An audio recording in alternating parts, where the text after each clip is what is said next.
다윗 이렇게 준비되다. 오늘 설교의 제목입니다. 다윗 이렇게 준비되다. 오늘 본문의 말씀을 이렇게 세 군데나 드리게 되어서 좀 죄송합니다.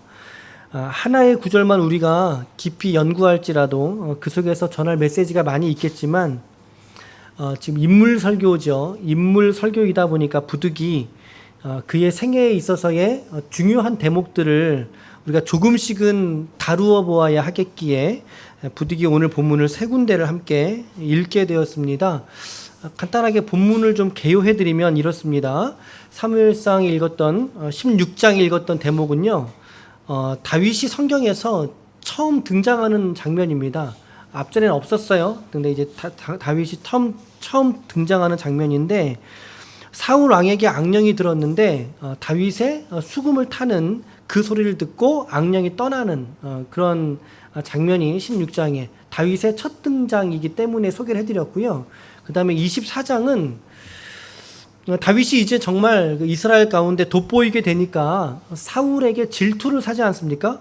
그래서 그가 이제는 다윗을 죽이려고 드는 장면입니다. 우리가 오늘 본 24장의 말씀에. 그런데 다윗은 어떻게 했습니까? 사울이 하나님께 기름 부음을 받은 왕이다. 그러한 하나님의 존귀함 때문에 그를 죽일 수 있음에도 불구하고 그의 옷깃만 조금 이렇게 베는 것으로 잘라서 증거를 삼는 그러한 대목입니다. 다윗의 인격을 혹은 신앙 고백을 알 수 있는 그런 대목이죠.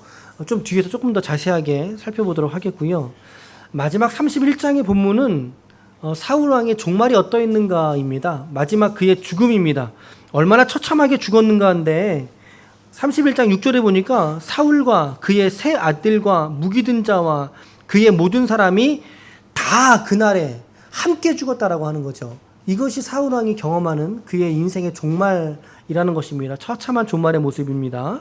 이 모습까지 우리가 보게 되었습니다. 성경에서 가장 유명한 사람은 누구예요? 그냥 이렇게 편하게 대답하시면 됩니다. 너무 어려운 문제. 성경에서 가장 유명한 사람 누구예요? 예수님이죠. 그렇죠? 예수님이 가장 유명하죠. 예수님보다 더 유명한 사람이 어디 있어요? 예수님 다음으로 유명한 사람은 누굴까요? 그러면 어떤 사람은 바울이라고 하기도 합니다. 바울. 그러나 명실상부 예수님 다음에 성경 속의 인물이라고 한다면 그것은 다윗입니다. 분명히 다윗입니다. 한 번도 하나님이 바울에 대해서는 하나님이 말씀하신 적이 없습니다. 물론 신약 성경의 위대한 저술가이고 우리 기독교 신앙의 근간을 이룬 사람이 물론 바울이죠. 바울이 없었으면 우리의 신앙도 지금 없습니다. 그러나 하나님이 바울에 대해서 말씀하신 장면은 애석하게도 성경에 없습니다. 그러나 오늘 다윗을 보시면 어떻습니까? 다윗은 구약 시대에 다윗이 없으면 아예 구약이 해석이 불가능해집니다. 심지어 예수님조차도 다윗의 후손으로 오신다라고 성경에 말씀하고 있지 않습니까? 물론 영으로라야 예수님은 창세 전부터 하나님과 함께 계셨던 하나님이시지만 그러나 육신으로는 다윗의 가문에 택하신 자로서 이 땅 가운데 오셨단 말이죠. 그러니 다윗이 중요하겠어요? 안 중요하겠어요? 이거 도무지 몇 번 설명을 해도 부족할 정도인 거죠. 그래서 제가 이번 8월 달은 벌써 8월 2일이에요. 8월 달은 다윗의 달로 제가 정했습니다. 다윗의 달로 설교 계획을 잠깐 말씀을 드리면요. 오늘은요. 왕위에 오르기 전에 다윗, 이걸 1부라고 합시다. 1부. 이것을 오늘 말씀을 전하고요. 다음 주에는 이 1부에 있을 때의 가장 중요한 사건 중에 하나인 다윗과 골리앗의 이야기를 다음 주에 좀 해드리겠습니다. 그리고 이제 왕위에 오른 이유, 사울왕이 죽으면은 이제 죽고 나서 왕위에 올랐지 않습니까? 왕위에 오른 이후의 다윗, 이것을 2부라고 치죠. 2부. 그리고 23일에는 2부의 사건 중에서 가장 중요한 사건이라고 할 수 있는 다윗과 밧세바의 사건의 이야기를 좀 말씀을 드리고자 합니다. 4번에 거쳐서 다윗에 관한 설교를 하도록 하겠습니다. 좀 저 개인적으로 기대가 되고 있고요. 좋은 설교가 될 것 같습니다.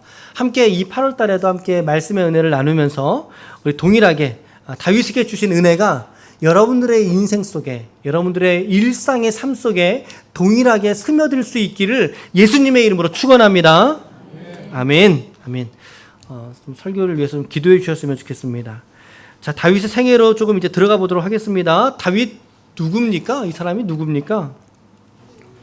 이새의 막내 아들입니다. 이새라고 하는 사람이 있는데 그 사람의 8번째 막내 아들. 근데 역대기에서는 7번째 아들이라고 소개를 한다 그랬습니다. 근데 그 이유가 뭐라 그랬죠? 아마 그 중에 한 명이 죽은 것 같아요. 그러니까 뭐 7째라고 말씀한 성경도 있지만 충분히 이해가 될 수 있는 부분이죠. 7째든 8째든 막내 아들이라는 겁니다. 막내 아들. 여러분들이 그 가족들이 어떻게 되시는지 모르겠는데 막내라고 할 때의 특징이 있지요. 막내의 특징이 뭐가 있을까요? 막내라고 할 때 느껴지는 뉘앙스가 뭐가 있어요? 뭐 고개를 이렇게 절레절레 흔드는 사람들도 있을 수 있는데 일단 뭐 철부지죠. 철부지 혹은 이제 돌봄이 필요한 사람, 그리고 또 하나는 손 많이 가는 애들, 그렇죠? 우리 막내입니다. 그런 이미지들이 있습니다. 그러나 그런 것조차도 하나님이 다윗을 준비하는 데 쓰셨다라고 우리는 오늘 깨달을 수 있을 것입니다.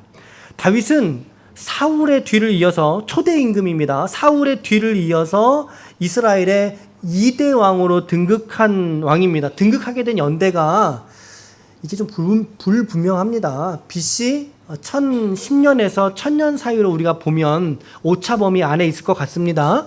정확치 않을 이유 여러분들 아실 줄로 알고요. 사울이 죽고 나고 사망하고 난 이후에 다윗이 7년 정도를 유다와 베냐민 지파에서의 왕으로 세워지게 됩니다. 이후에 사울의 아들이었던 이스보셋이 죽게 되자 전체 이스라엘을 통일하면서 왕위를 확고하게, 통일 이스라엘을 확고하게 다지게 되죠. 이런 내용의 말씀들이 사무엘상 1장에서 5장까지에 있는 말씀입니다. 다윗은 즉위 후에 40년 동안 왕위에 있었습니다. 40년 동안. 그러니까 집권한 해가 짧지 않은 거죠. 오래도록 왕위에 있었다는 것을 알게 되고요. 71세의 나이에 부르심을 받게 됩니다. 다윗 다음에는 누가 왕이 됐어요? 그렇죠. 솔로몬이 왕이 됐어요. 사울과 다윗과 솔로몬 시대까지를 통일 이스라엘 시대라고 말합니다. 통일 왕국 시대 이렇게 말합니다. 그리고 솔로몬 이후에 북쪽에 10개 지파, 이스라엘에 몇 개 지파가 있었어요? 12개의 지파가 있었는데 그 중에 10개의 지파, 이스라엘과 유다와 베냐민 지파를 제외한 나머지 10개 지파가 북이스라엘이라고 불렸고요. 그리고 남쪽에 있는 2개 지파인 유다와 베냐민 지파를 합해서 남유다라고 하는 이름으로 이스라엘이 갈려지게 되는, 분열하게 되는 운명을 지나게 됩니다.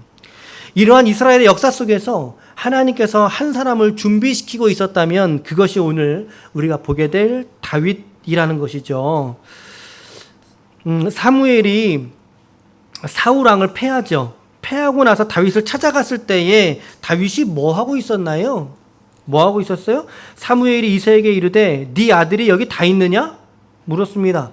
이새가 이르되 아직 막내가 남았습니다. 근데 막내까지 필요하겠습니까? 걔는 저기 제가 양치러 보냈는데요. 그랬더니 사무엘이 이새에게 말하는 겁니다. 사람을 얼른 보내서 그 막내를 데려와라. 그가 여기 오기까지는 우리가 식사 자리에 앉지 아니하겠노라. 다윗이 어디로 갔다고요? 양치러 갔습니다. 양치러. 아니 이렇게 중요한 시간에 역시 막내는 막내인 것 같아요. 근데 우리가 이런 거를 좀 알 수 있어요. 양을 치러 갔던 그 순간의 경험들이 여러분 모여져서 시편을 기록하게 됩니다. 여러분, 이 다윗이 왕이 된 이후에 양치로 갈 일이 있었겠어요? 없었겠어요? 없지요.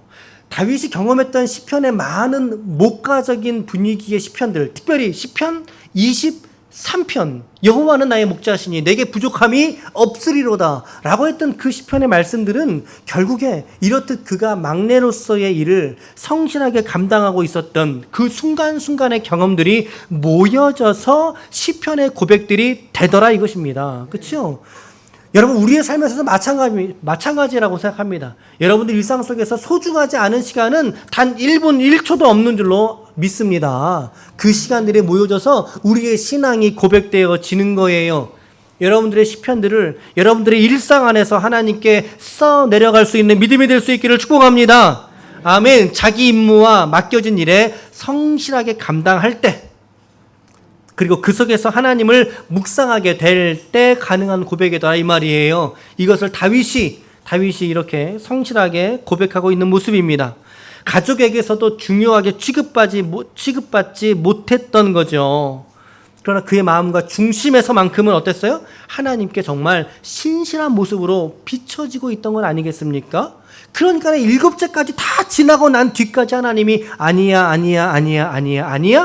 마지막에 다윗이 오자 그래 이 친구야 라고 했던 것입니다. 사무엘에게 하나님이 뭐라고 말씀하십니까? 16장 7절 말씀에 여호와께서 사무엘에게 이르시되 그의 용모와 키를 보지 말라. 지금까지 지나왔던 7명의 아들들 용모와 키를 보지 말라. 내가 이미 그들을 버렸노라. 나의 택한 자가 아니라는 것입니다. 그러나 내가 보는 것은, 하나님이 보는 것은 사람과 같지 아니하노니. 시작. 할렐루야. 그러니까 이 말씀 여러분 잘 보세요. 잘 관찰해 보세요. 이 말씀은 뭐예요? 사무엘도 뭐 봤다는 거예요? 그렇죠? 사무엘도 사람 외모를 봤던 거예요. 큰아들 보면서 오호라 정령 이 사람이로다 그러잖아요. 근데 하나님이 아니야. 하나님에게 그거 아니더라는 것입니다. 철저하게 하나님은 오늘 중심을 보시고, 철저하게 하나님은 마음의 태도를 보시고, 철저하게 하나님은 여러분들이 하나님을 향한 여러분들의 믿음을 보시는 줄로 믿으시길 바랍니다.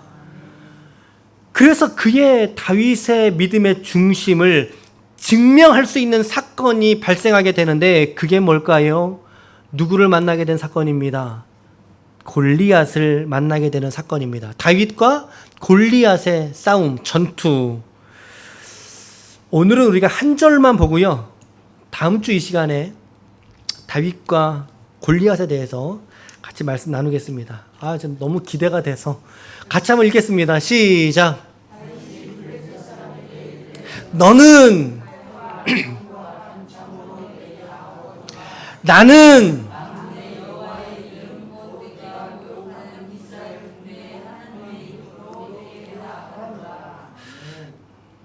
할렐루야.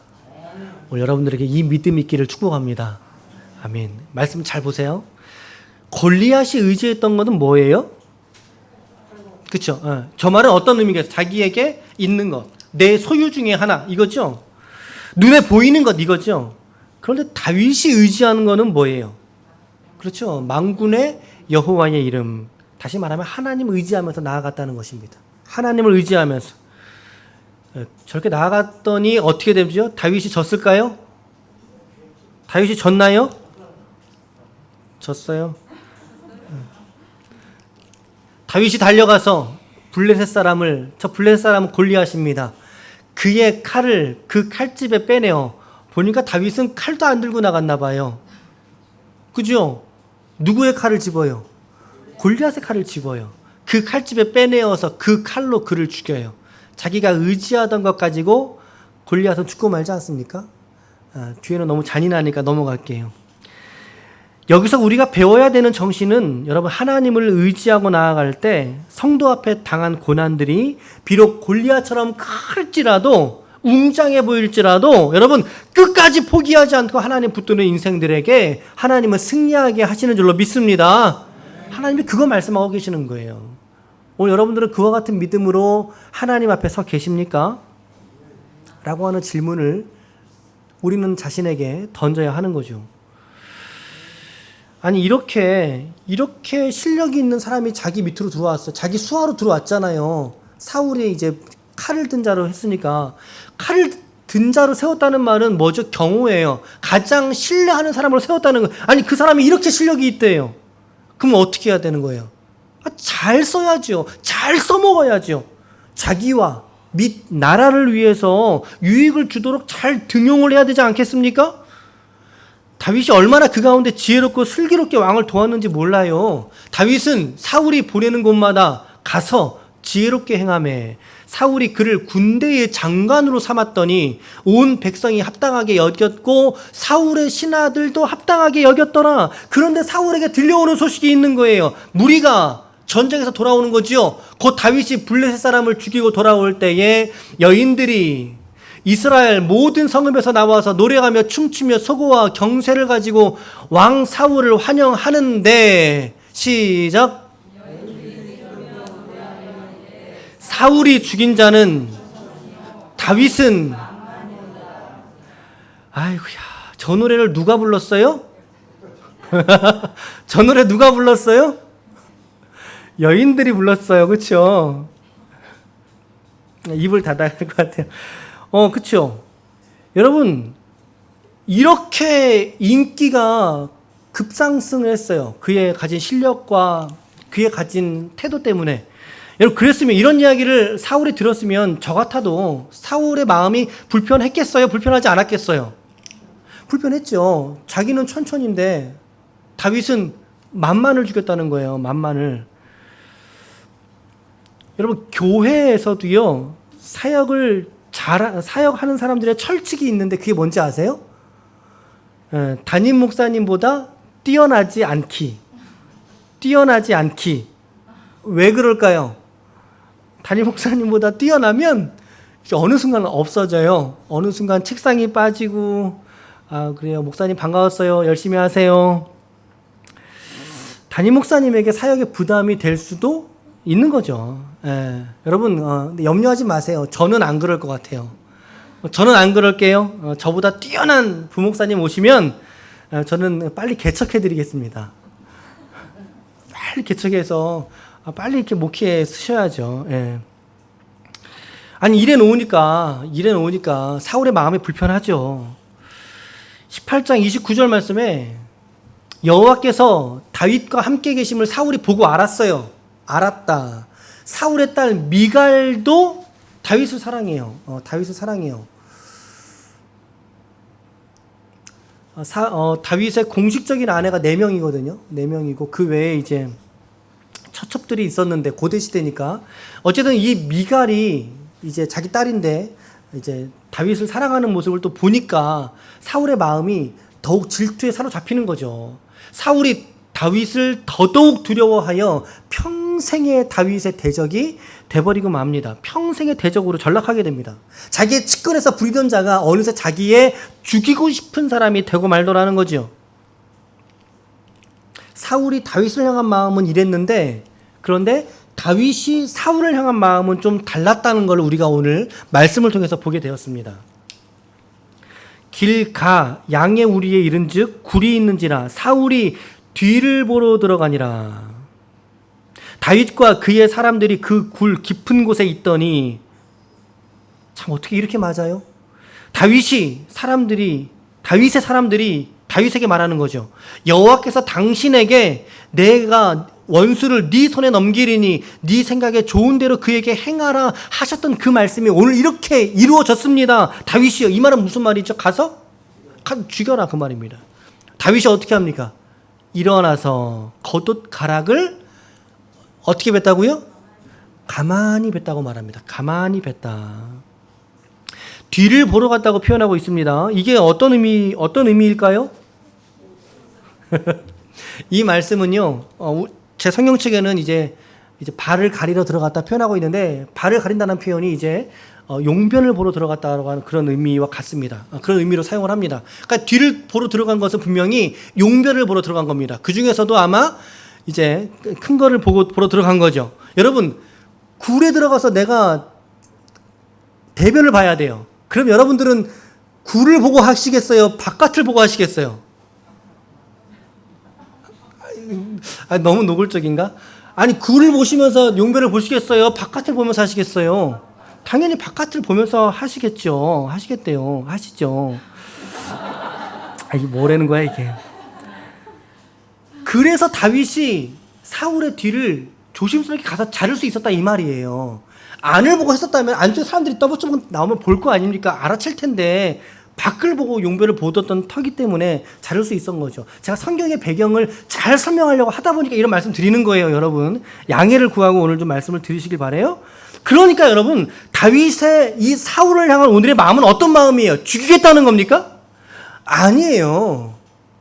존중해 주겠다는 의미입니다. 존중하겠다는 의미죠. 왜요? 하나님이 그를 세웠거든요. 하나님이 그를 세웠거든요. 우리도 신앙생활 하다 보면 사실 이런 경우를 곧잘 경험하게 됩니다. 곧잘. 여러분, 교회 생활 하시면서 늘 좋은 관계만 있는 거 아니에요. 그런 거 아니에요. 우리도 마찬가지잖아요. 지금이야 우리가 뭐 너나 없이 좋을 시절을 우리가 함께 보내고 있지만, 그러나 왠지 모르게 어느 때 우리에게 서운함 들 수도 있어요. 아, 왜 목사님은 나한테 전화도 한 통화 안 해? 그걸 섭섭막이라고 하지요. 어느새 우리 가운데 그런 거 찾아 들어올 수 있어요. 여러분, 진짜예요. 왠지 모르게 어떤 집사님에게 서운함 들 수 있어요. 아, 지난주에는 인사를 했는데 한 주간 빼먹었더니 오늘은 왜 나에게 유독 인사를 안 해? 이러면서 마음에 서운함이 들 때 있다고요. 그럴 때 그러한 문제 해결들을 내가 하고 싶을 때의 유혹에 빠질 때가 있다니까요. 그 속에서 내가 무언가 해내서. 여러분, 이런 적 없으십니까? 교회든지 혹은 교회만의 적용이 아니라 여러분 사회생활도 마찬가지예요. 아, 여러분들 그리스도인이라면서요. 우리가 사회생활에서도 마찬가지죠. 정말 원수처럼 여기는 그런 관계, 그런 상황들 여러분 없으셨어요? 그럴 때 여러분들은 어떻게 하셨습니까? 그럴 때 우리는 어떻게 해야 그리스도인다운 삶의 모습인가요? 직접 가서 해결하고 싶은 대로 했다면 그 모습은 사울과 똑같은 모습입니다. 사울과 같은 모습이에요. 하지만 그 모습 안에서 비록 내가 억울함도 있지요. 난 잘못한 게 없는데, 혹은 마음의 불편함도 가시지 않겠지요. 어쩌면 같이 보면서 직장에서 얼굴 보면서 생활할 수 있는 사람일 수도 있지요. 그러나 그 관계의 일들을 하나님께서 이 일들을 하셔야 돼 라는 일들로 위탁하고 맡겨드렸을 때 그것은 오늘 다윗의 마음인 줄로 믿습니다. 오늘 우리가 사울의 마음으로 이 땅을 살아가는가, 아니면 다윗의 마음으로 이 땅을 살아가는가, 이것은 내가 세상적 방법으로 세상을 살아가는가, 아니면 예수적 방식, 기독교인의 방식으로 세상을 살아가고 있는가라고 하는 것을 보여주는 아주 전형적인 모습이라는 것입니다. 오늘 여러분들과 저는 과연 사울처럼 살아가고 있는지, 오늘을, 아니면 다윗처럼 살아가고 있는지, 혹은 나에게 이러한 어려움을 주고 있는 그 사건은 무엇이고 그 사람은 또한 누구인지, 우리가 믿음 배우려 친다면 사실은 성경 속에서 교리로 배우는 것도 있지만 가장 큰 배움은요, 사람을 통해서 배울 때입니다. 사람을 통해서.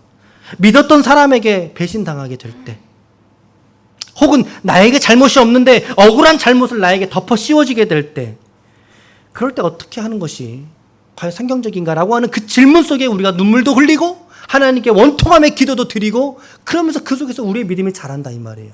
그 속에서 여러분들에게 그러한 상황 속에 여러분들의 나락으로 떨어질 때, 첫 번째 여러분 기도하셔야 됩니다. 둘째는 그 일의 주권을 내가 아니라 하나님께 철저하게 맡길 수 있기를 축복합니다. 내가 칼 들면 사울하고 똑같은 사람 되는 거 아닙니까? 다윗이 뭐라고 고백했는지 아세요? 다윗이 이렇게 고백했어요. 이렇게. 같이 한번 이 말씀, 우리 다윗의 심정으로 들어가서 한번 이 말씀 읽어볼까요? 시작.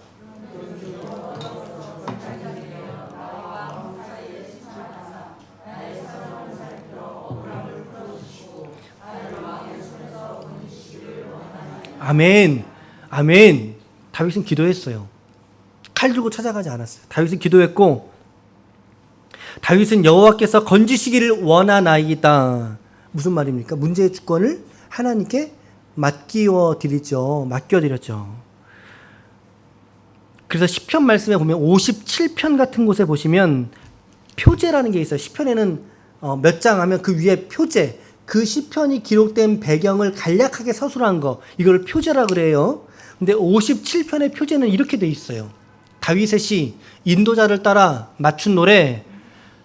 다윗이 사울을 피하여 굴에 있던 때에, 이 시편의 배경이 사울을 피하여 굴에 숨어들었을 때에 다윗은 이 시편의 고백으로 하나님께 그의 믿음을 드러내는 사람이 되었다는 것입니다.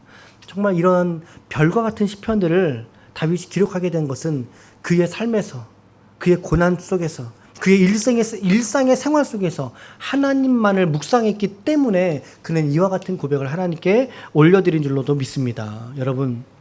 여러분들에게 혹시 이러한 억울한 마음이 있는 지체들이 있습니까? 혹은 그런 과거의 경험 때문에 자유하지 못한 지체가 혹시 있습니까? 상처에서 나오지 못한 지체가 있다면 오늘 이 시간 주의 성령께서 여러분과 저를, 우리 모두를 자유케 할 수 있기를 예수님의 이름으로 축원합니다. 성령님의 자유케 하시는, 용서케 하시는, 논리적으로 앞뒤 따져보면 내가 잘못한 건 없지만 그러나 하나님이 하실 일이야 라고 나는 하나님의 은혜를 누리는 삶으로 나아가는 거예요. 그게 중요한 거예요, 여러분. 그게 중요한 거예요. 여러분, 기도하십시오. 기도하십시오. 하나님께 맡겨 드리십시오. 그럴 때 합력하여 선이 되시는 하나님의 뜻을 그 속에서 발견할 수 있다는 사실이죠. 하나님께서 여러분들에게 여러분들의 시편을 오늘날 원하고 계시는 줄로 믿습니다. 여러분들의 시편을 하나님께 써 내려가십시오. 여러분들의 시편을. 근데 이러한 와중에 얼마나 감사한 게 있는지 아세요? 얼마나 감사한지 아세요? 이 상황 속에서 다윗에게 정말 위로가 되고 소망이 되는 한 사람의 친구를 하나님이 그에게 붙여줬다는 사실이에요. 그렇죠? 사울의 아들 요나단입니다. 요나단. 이 요나단과 다윗과의 관계가 어땠을까요? 그렇죠. 좋죠. 네, 네. 같이 읽어보겠습니다. 시작.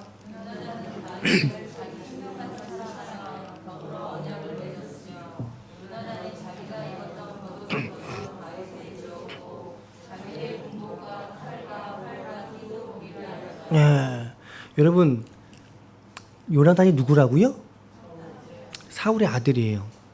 그러면은 사울 왕의 뒤를 이어 이스라엘의 왕이 될 사람은 누구예요? 다윗이에요. 사실 다윗과 요나단의 관계는 어떤 관계여야지 맞아요? 맞아요? 적대 관계, 원수 관계, 대적 관계, 경쟁 관계가 돼야 맞아요. 이 관계는. 근데 지금 생각해 보세요. 그런 위치에 있던 그가 자기 권리를 다 포기하는 모습 아닙니까? 자기가 입었던 겉옷을 주었고 자기 갖고 있던 군복과 칼까지, 활과 띠도 모두 다 다윗에게 주고 맙니다. 자기 권리를 다 포기하는 모습이에요. 정말 다윗을 위해서 섬김을 다하는 친구를 하나님께서 이러한 절망의 때에, 삭막한 때에 마치 그 가운데 내리는 이슬처럼 다윗에게 주셨다라고 하는 거죠. 오늘 저와 여러분 우리 모두가 우리 서로에게 이 요나단과 같은 귀한 믿음의 친구가 우리 모두가 될 수 있기를 바랍니다. 그러한 이미지를 저는 바라봐요.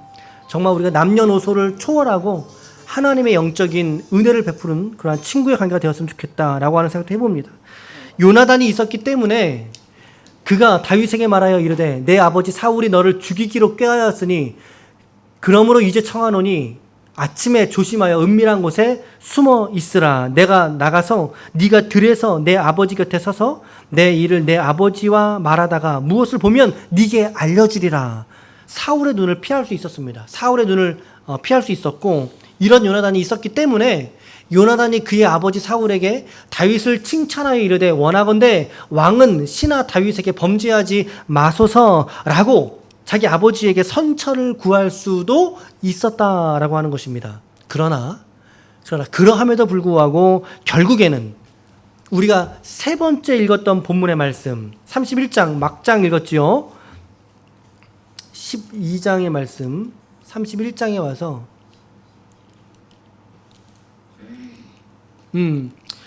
같이 읽어봐요. 시작. 블레셋 사람들이 사울과 그의 아들들을 추격하여 요나단과 아비나답과 말기수아를 죽이니라.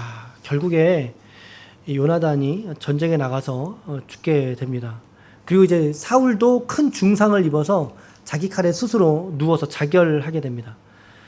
계속 이어지는 사무엘하 1장에 가보면 다윗은 이러한 모습을 보고 이에 다윗이 자기 옷을 잡아 찢음에 사울과 요나단이 죽었다는 소식을 듣고 찢음에 모든 사람도 함께 그리하고 사울과 그의 아들 요나단과 여호와의 백성과 이스라엘 족속이 칼의 죽음으로 말미암아 저녁 때까지 슬퍼 울면서 금식하게 되는 사망 이후 끝까지 사울을 존경하고 그의 죽음을 안타까이 여기는 자비한 마음을 갖게 된다는 거죠.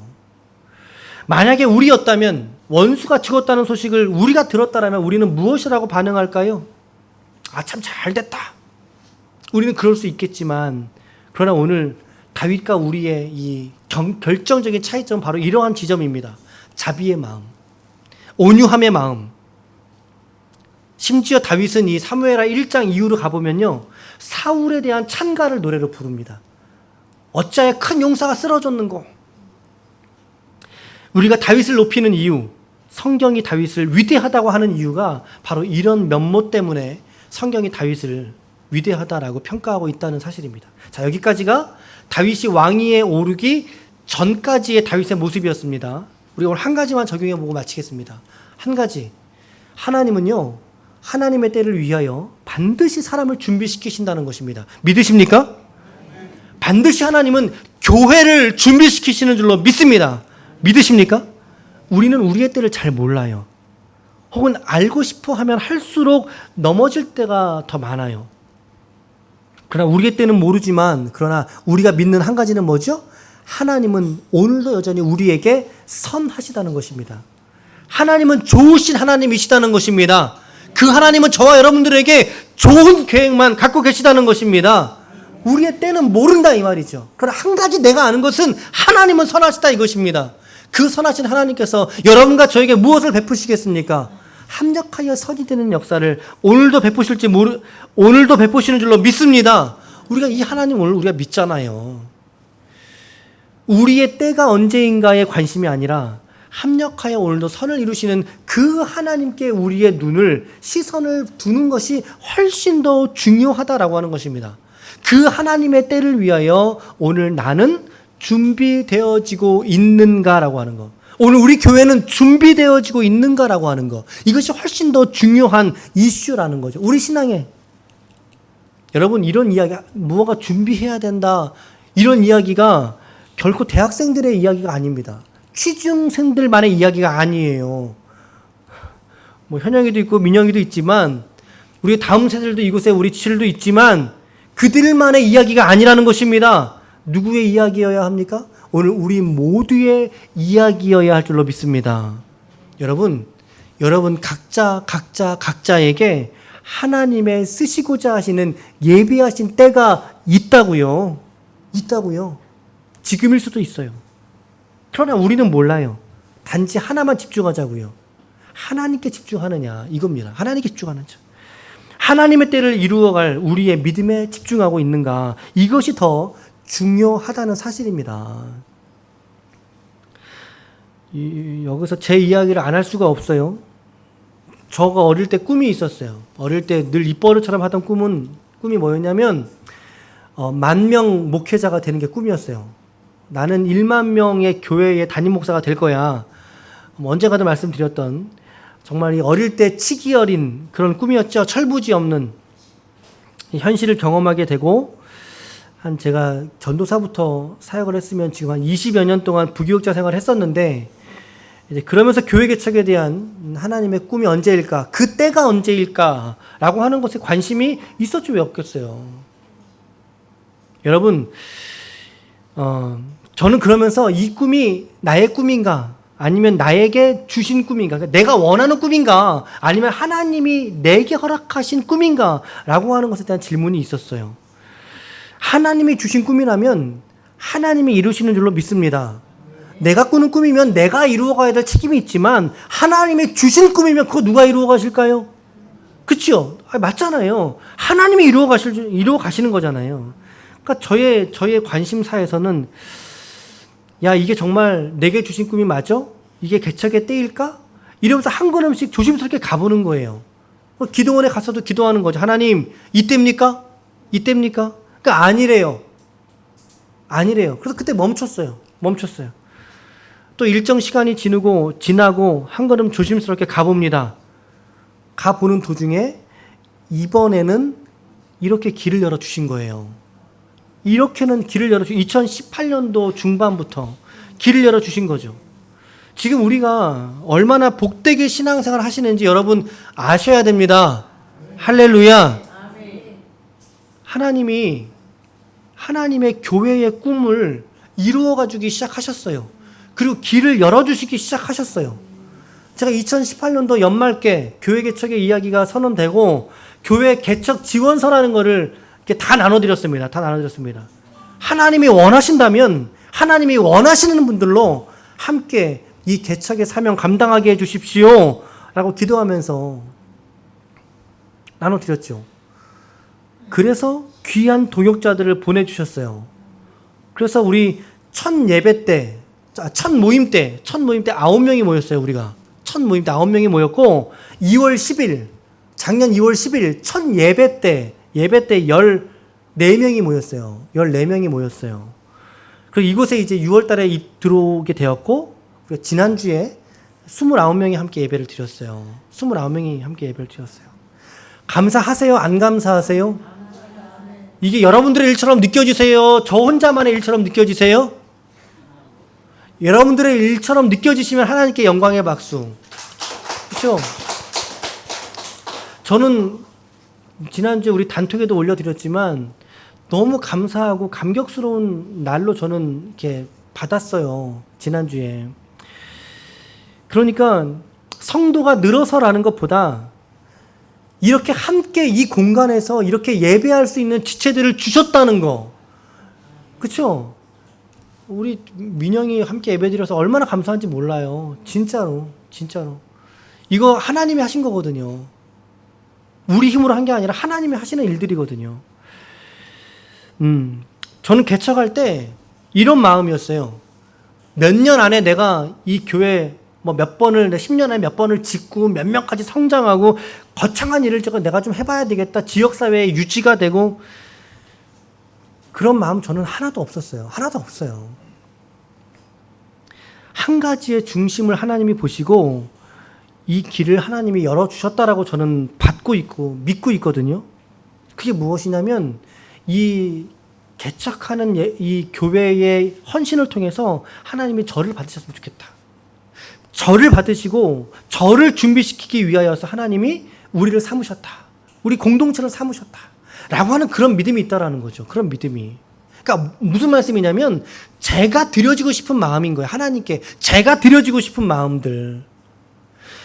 여러분들 지금 큰 교회에 오시지 않으셨어요. 작은 교회에 오셨어요. 작은 교회. 큰 교회에 좋은 음향, 좋은 시스템, 좋은 사역의 구조, 좋은 교육자들의 좋은 양육 시스템 다 있음에도 알고 있음에도 불구하고 여러분 작은 교회에 오셨어요. 저는 우리 교회 말할 때마다 자꾸 작은 교회 그러는데 어떡하겠어요. 작은 교회인 거를. 작은 교회인 걸. 작은 교회지만 저는 정말 감사한 게 자부하는 게 우리 교회는 어느 교회보다 건강한 교회들로 믿습니다. 그럼 이 작은 교회에서 여러분 어떤 걸 여러분 원하십니까? 어떤 거를 여러분들은 요구하시겠습니까? 우리는 파트직 전도사님도 한 분 없어요. 우리는 관리간사도 없어요. 관리간사 우리 이화영 사모가 관리간사 하고 있어요. 우리 장로님도 한 분 없어요. 우리에게 있는 것은 안타깝지만 아무것도 없어요. 자, 그렇다면 제가 여러분들에게 드리고 싶은 권면의 핵심은 이겁니다. 우리가 가지고 있는 건 아무것도 없지만 그렇다면 하나님께서 이 자리에서 우리에게 원하시는 것이 무엇이겠느냐라고 하는 거예요. 그것은 바로 여러분들의 있음, 여러분들의 존재, 여러분들의 마음, 여러분들의 삶을, 여러분들의 일상을 하나님은 오늘 기다리고 계시고 그것을 받으시는 줄로 믿으시길 축복합니다. 이거 여러분 믿으셔야 됩니다. 저는 여러분들에게 헌금을 가르쳐 본 적도 없어요. 근데 누군가가 11조를 하세요. 저는 여러분들에게 자녀를 위해서 좋은 교육시설을 드릴 수도 없어요. 아직은. 우리 25살까지의 다음 세대가 8명이나 있어요. 그 중에는 시집가야 될 사람도 있어요. 여러분, 그런데 이런 일들을 누가 하셨냐는 거죠. 누가 하셨겠느냐는 거죠. 하나님이 하신 줄로 믿습니다. 왜요? 왜 하나님이 하셨냐는 거죠. 그것은 저와 여러분들을 그리고 오늘 우리의 교회를 이 땅의 복음의 영광을 위하여서 예비케 하시기 위함인 줄로 믿습니다. 그 복음의 영광을 위해서 그것을 준비하시기 위해서 저를 부르셨고 교회를 개척하게 하셨고 좋은 예배당 안에서 함께 예배드릴 지체들을 붙여주셨고 함께 하나님을 예배하는 일에 우리의 온 마음을 쏟고 있기 때문에 이것은 하나님의 복음의 영광을 위해서 우리를 부르신 것이다 라고 저는 결론을 낼 수밖에 없다는 사실입니다. 동의하십니까? 아멘. 아멘. 얼마나 이것이 감사한 우리의 고백이 되어야 할지 모르겠습니다. 저는 이렇게 특별히 말씀 사역 새벽 예배 준비하면서 저 자신에게 먼저 은혜가 있어요.